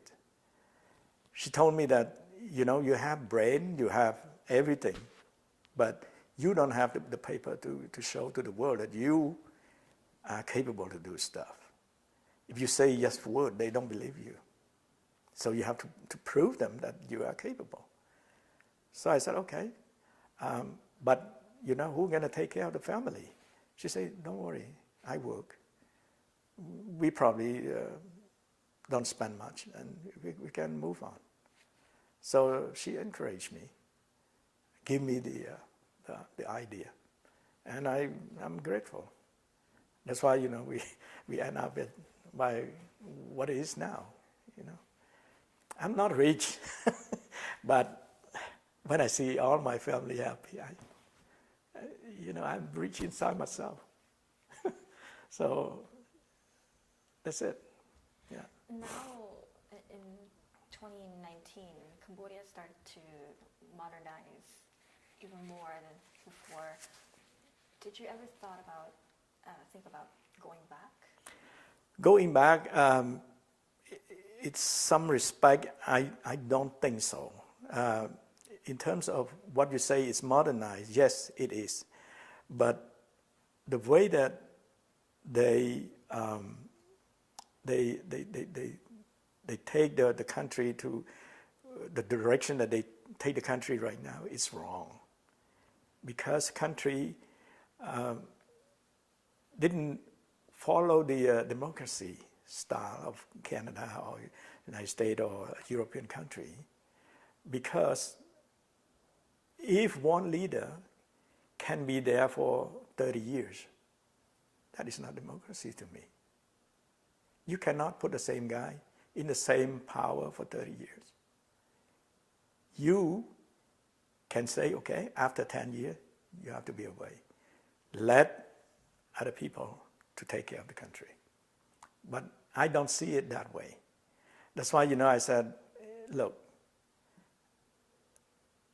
yes, I want to serve the country that gave me the first place, my education, but the situation have to be the way that I can help. Right now, they don't respect law. They make law by themselves.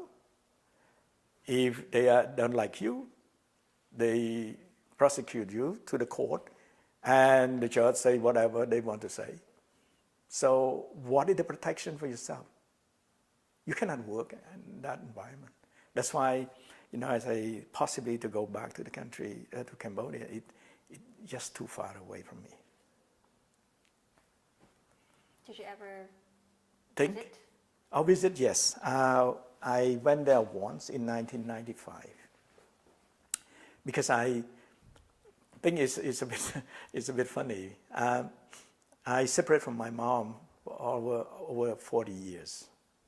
And I don't know how I'm going to get to my mom. I know that she lived somewhere in South Vietnam, but I don't know exactly where. Because I was too young when I escaped to Cambodia. And one day, we went to Toronto for a trip because my wife said, okay, I want to make, a little bit joyful. So I drove to Toronto. One morning, we went to Chinatown in Toronto. And she liked shopping, my wife. She get into this. I said, okay, can I just stay outside, please? She said, okay, you can stay outside, wait for me. So I just stand on the walkway.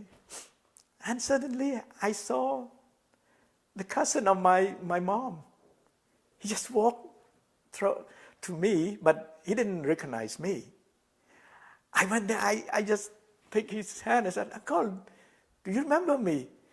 He looked at my face and he just like, no, I don't know you, who the hell you are. And I told him about my mom's name and so on. He said, oh my God, when I met you in Cambodia, you were like this high, and now you have a white hair. How can I know you? So after the conversation, he's so happy that he met with me, and I said, your mom keep looking for you. I said, oh, do you know where is she? Can you give me the address and so on? And he just write the address and gave it to me. Oh, no. He said, okay, look, I have her address at home, but I am going to send it to you. After 2 weeks, I came back from Toronto. I received the letter from my mom because the guy sent the letter directly to her, and she sent it to me. I just crying. I said, I never thought that I still have my mom. I thought that she probably died or because she old, get older. So having that new, my wife said, look, you want to go see your mom, you have to go. We don't have to wait because she's getting old. We don't know when she's going to be gone, So after it was in 1995, and we prepared. We have a trip to see my mom in Cambodian, which is South Vietnam. And after that, I think about we're next to Cambodia. Why we don't just go through Cambodia? So we buy the plane ticket, go into Cambodia, and we know a few people there. My wife's family is still in there in Cambodia. Stay with them. So I told her, why don't you want to go with me to Angkor Wat? She said, yeah, I won that long ago. And she never visited Coeurs in the past.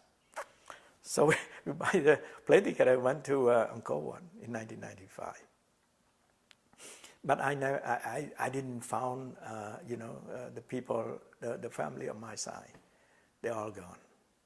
It's about 63 people together. I didn't find one of them. Even I asked the radio station to announce and so on. I never have knew back from all of them. I assume that they're all dead. So what about your friends, such as... Yeah, that is another funny story. I try the best way that I can. I want to find them. I know people in Paris and so on. No one really gave me a good response. Or maybe they were there. Maybe, just maybe. No one really gave me a good response. September last year, while I opened up the Facebook, I said, it's a good idea. Why I don't just punch their name on it? Maybe I can find them. So I punched like Ma Bun Hop. Suddenly it showed up, and I clicked on his picture. I said, "Oh my God, he's the one I'm looking for years." So I just sent a message to him, and he sent it back. And we just go on with the Skype, and it's unbelievable. Unbelievable. But he moved to the state, which is he wanted. His father and another brother still in France, in Paris. He moved to Modesto in California. So last December, I supposed to go to participate with the birthday of my brother-in-law. He's 60 years old. And he invited us. So I said, okay, I will be in California, so can we meet? He said, yeah, of course. I said, okay, where you stay? He said, about 2 hours from San Francisco. I said, okay, good idea. We're going to go to San Francisco. So when we were there, by the end of December, and we drove to San Francisco on the 3rd of January. I met him there. We didn't say a word. We just see each other and we cry. We don't have a word to describe, because we've been together. And I said, and he is like my brother, my own brother, and he respects me a lot. Because he said that you are the most brilliant in the group. You guide us. That's why, we are here. It's really emotional. They get together. And he told me about his father, that he's died. He get old. And also the brother, so I contact his brother. And, maybe someday I'm going to meet with him again in France, for sure. It's really, I don't know how to tell you, but it's really emotional. Yeah. Like you separate from your own brother for so long. Yeah. Did you ever share your story with your children and grandchildren? The children, when I spoke about that, my wife, she really cannot afford it. She said, so stop. I don't want to go through the whole story. That's why, the opportunity here, I do that for my family, for my grandchildren. Because someday I'm going to be gone and nobody going to tell them about the story. That's why, now there's an opportunity for the interview, and also I create something in my children, so at least they can open up and know what the story of their grandfather, you know. Yeah. What are you gonna say? What do you have to say about the Canadian refugee program that they offer to the new immigrants? What would you like to say about that? Right now, I think that program is changed compared to what I helped them in the past, because the newcomer, they send them to school. Here there are some private schools called COFI, Centre d'orientation et de fréquentation des immigrants. That has changed because that kind of center is funding by the most part by the government of Quebec, but now they withdraw from. So all the newcomer, because there's not a lot like in the past, you know, they send you to the school where they give the French course. But I think that like now in Canada, we're gonna have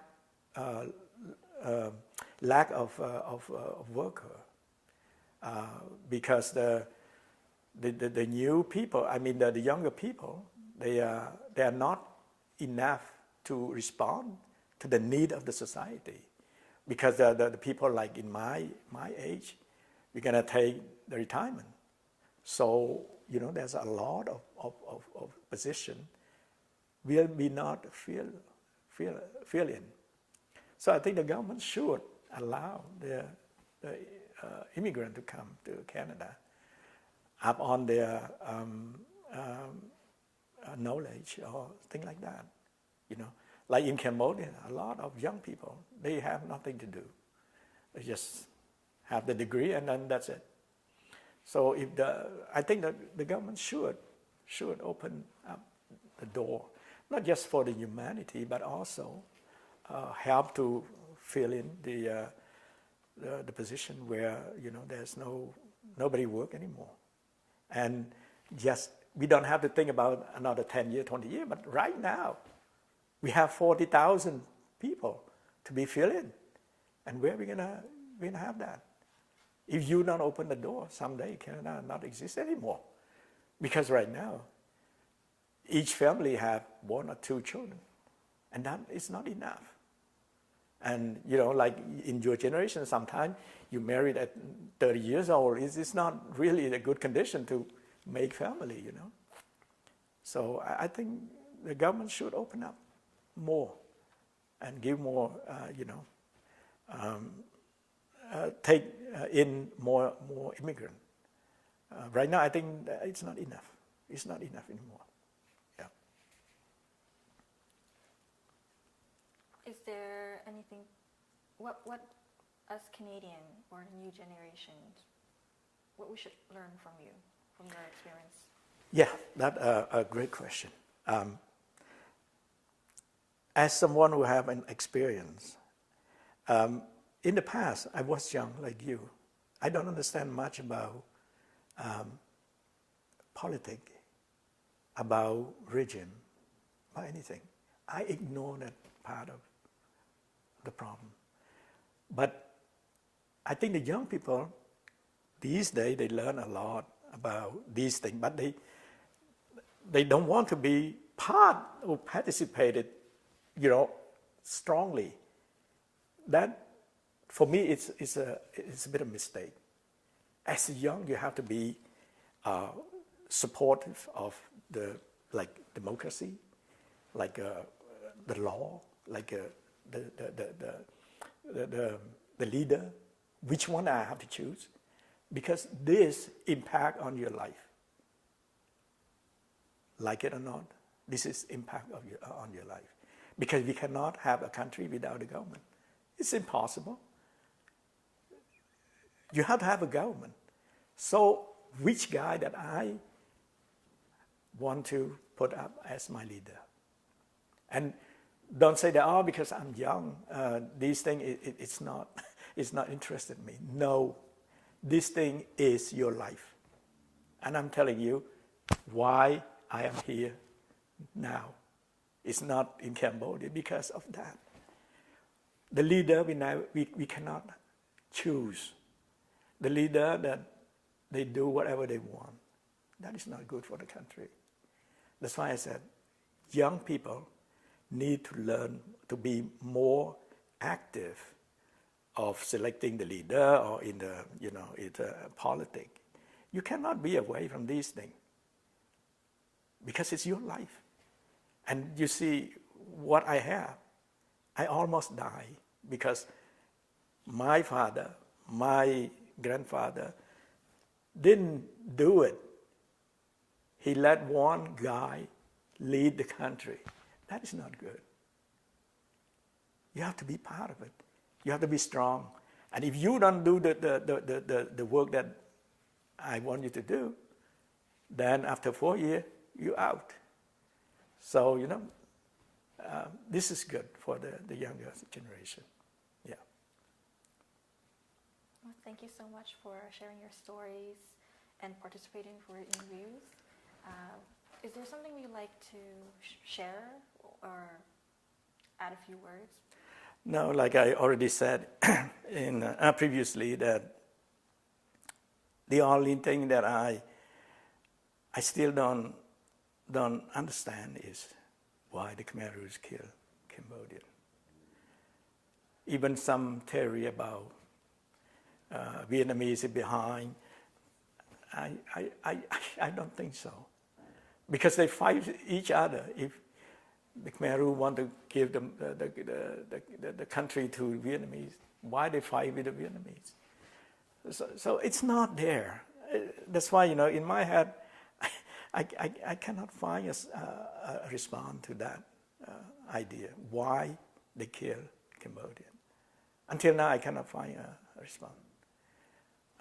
I don't know why. It's just like in the dark.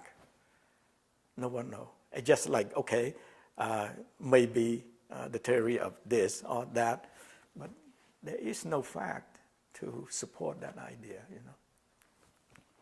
I hope that one day that we could be able to find an answer. I hope that I'm not die yet. So.